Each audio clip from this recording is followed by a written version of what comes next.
is eager on attracting candidates that can speak one or more of our 3 working languages, which are English, French, and Spanish. If you're interested to serve as an international volunteer, it's really important that you reflect well your language skills. For example, I'm looking for candidates to serve as project officer in a French-speaking country. It's obvious that we will require this person to speak fluent French, especially if they have to deal with the local authorities or the populations. But then, very likely, we will also ask this person to have working knowledge, if not fluency, in English. Then you will ask me, but why do you need English in a French-speaking country? Well, one good reason could be, for example, that this person will have to prepare reports for the headquarters of the host agency, where English is the working language. And this can apply in any other context, whether it's an Arabic or Russian-speaking country, for example.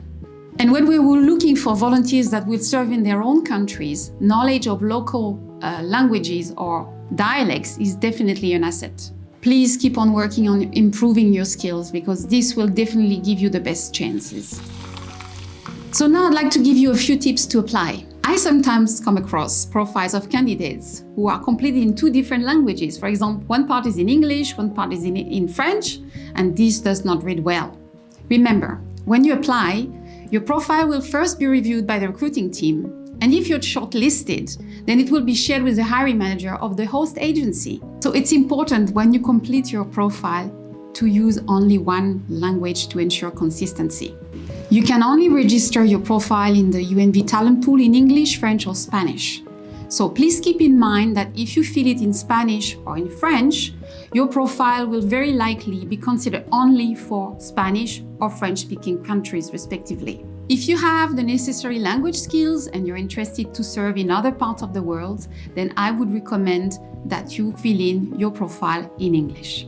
If you underestimate your knowledge of a language, say you put fair Arabic when actually you speak good Arabic, the recruiter who will be looking for a candidate who can speak good Arabic will miss out on your profile. On the contrary, you overestimate your skills and you're invited for an interview, you will find yourself in a very difficult situation where you will be asked to answer a question in a language that you do not master.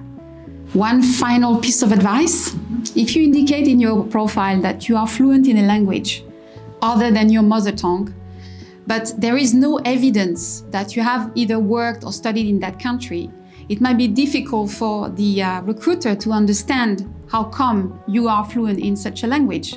So it would be useful if you could explain why you mastered that language. For example, you could be Indonesian and speak fluent Chinese, but never studied or lived in China.